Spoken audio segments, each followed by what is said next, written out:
नमस्कार जय जगन्नाथ सांग मैंने आज आम बनवाक जाऊे शाग मुगर रेसिपी। प्रथम सजना शाग को बाछी धोई गोटे पात्र में सुंदर कर रखी तापर आम गोटे कड़ई बसाई तादेह किसी तेल आड करदे आउ तेल टी गरम हो आसला तादेह पकईदे सुखिला लंका सांग को पकईदे फुटण। देखो फुटण टी केमती टकमक टकमक टकमक हो फुटी जाऊँगी आउ फुटणर बास्ना तो आपण मैंने जानते केते सुंदर आ फुटण फुटला बेले आखिरे पड़ार संभावना से देखी चाहिए करवा आवश्यक।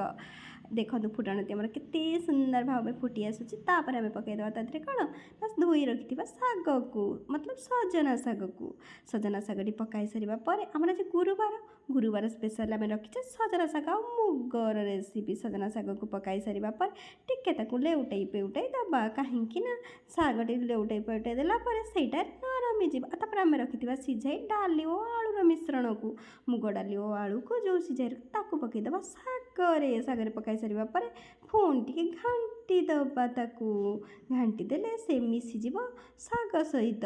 देखंतु आपण माने तापर कौन होची देखंतु देखंतु देखंतु वर्तमान मुझे डाली आ आलूर मिश्रण को पकाई लुण भी पकाई सारी ताकू टी घाटी देली।